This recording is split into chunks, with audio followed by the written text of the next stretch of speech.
Africa Enlightenment Center, Religious, Political, and Social Enlightenment. You probably can't read the caption here. Let me read it for you. It says, "What do you think I think about what you think I think you've been thinking about?" Okay. And this is another part of theory of mind called intentionality with an S.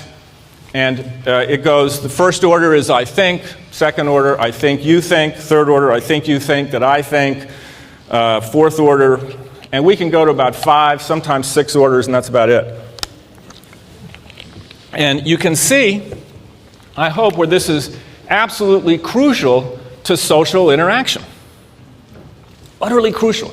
And again, an extraordinary piece of cognitive software. Just extraordinary. Can everybody read the captions in there? Okay, first one says, "I think he's very boring." The stranger says, "I believe that she thinks I'm very attractive." And the husband says, "I suspect that he believes that she wants to run off with him." But you can see. Now, look at what religions do. Religions, again, utilize this. I believe that God wants. I believe that God wants us to act with righteous intent. Fourth order is social religion. I want you to believe that God wants us to act with righteous intent. Fifth order, communal religion. I want you to know that we both believe that God wants us to act with righteous intent. You see how religions utilize this cognitive adaptation, which is just an ordinary, not so ordinary really, but cognitive adaptation that's crucial to our social interaction. Now, let me turn to one of the, I think, most exciting things that's come along in a long time. Just came out this past March, and it is a paper by a group of people. The senior author is Kapogiannis.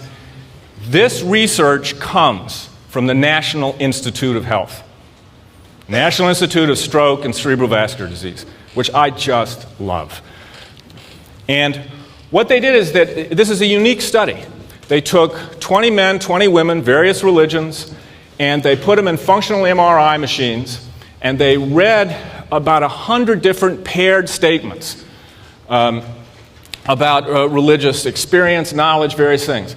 God controls the world. God is absent from the world. God has views on marriage. God disapproves of homosexuality. God has ideas about marriage. I mean, there's just this long list, and they put these individuals in functional MRIs and measure and asked them whether they agreed or disagreed with the statement, and then measured their response. If you're not used to seeing MRIs, if you start over here on the left, that's like my right hemisphere has been removed, and you're looking at sort of a split brain. You're looking into my brain, right in the midline, and then as we go down to the right, the rest, my right hemisphere is filling in. So midline on the left, and at the end on the right is the outer cortex. And the patterns that arose were uniform. God's love, God's anger, doctrinal religious knowledge, and then experiential religious knowledge.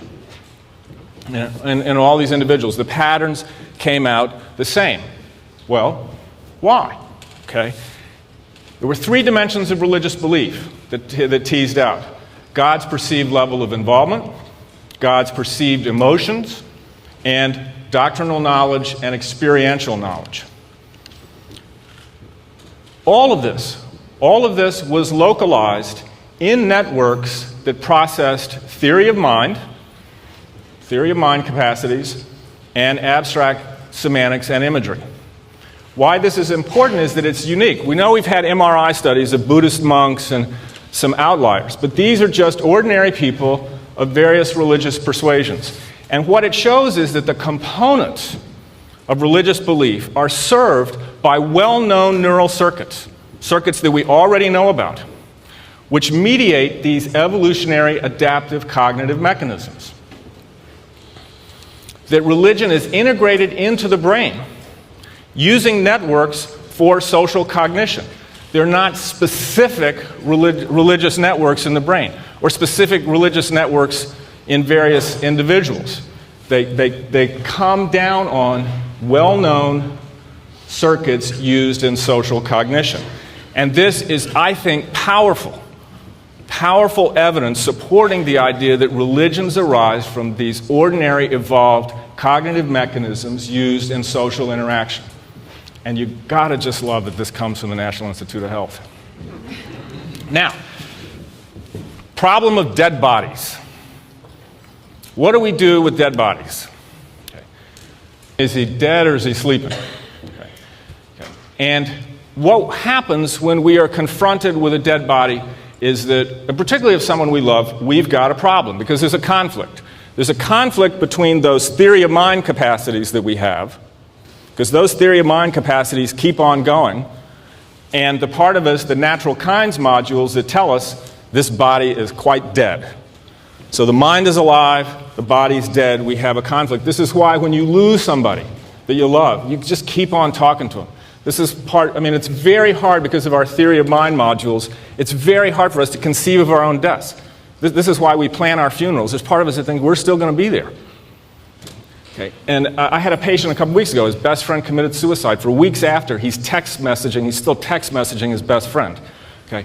And you can see that this conflict of theory of mind and natural kind modules, the problem of dead bodies, really dovetails with decoupled cognition, these other things I've shown you, and creates the release and the idea of souls and the continued life afterwards, which again is not, as I hope I've shown you, is not that much of a stretch based on our evolved cognitive architecture.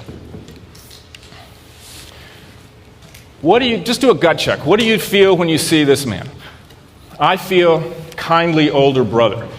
And this is a concept that was discovered by Freud. The concept of transference, that we base current relationships on past relationships. Okay? We set a grammar of relatedness very early in our lives. How many of you have seen the movie Memento? Okay? It shows what happens when you lose that capacity. You have to learn about social relationships each new time. You can see how religions hijack these capacities for transference. And particularly parental transferences. So you start, I hope to see how we hijack parental transferences, and it also cues into the attachment system. Some other cognitive mechanisms. Childhood credulity. As Richard has said, natural selection designed child brains to soak up the culture around them. And a child can't tell the difference between good advice, don't swim in the river with alligators, and bad advice, sacrifice a pig for the new harvest. All of us are much, much more deferential to authority than any of us would like to believe. The famous Stanley Milgram experiments that showed that we will do things under the guide of an authority that we, at another level, know we shouldn't. Reciprocal altruism.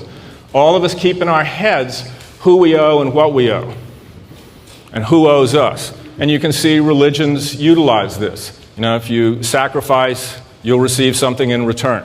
Reciprocity. This, romantic love. We have circuits in our brain designed for romantic love, for intense focus and love and commitment to an individual. And this cognitive mechanism is also used in religions. Think about Mother Teresa's recent letters, where she talked about Mary and Christ. If you've seen the movie The Painted Veil, the Diane Rigg character, the nun, has this powerful soliloquy in which she talks about as a young girl she fell in love with Jesus. Moral feeling systems. All of us have inferential moral systems that come online as early as age 1. But it's very hard for us to be conscious of the origins of this. We just sort of know it instinctively at a gut level. It's very hard to be conscious of, and this is what religions hijack. And then they claim we wouldn't have morality if it weren't for them. And they recruit these moral systems, obviously, to lend credence and plausibility to gods, particularly use these moral systems to link commitment mechanisms, and to provide a competent, morally competent witness. And it helps us become conscious of our moral systems, which are still, basically instinctive.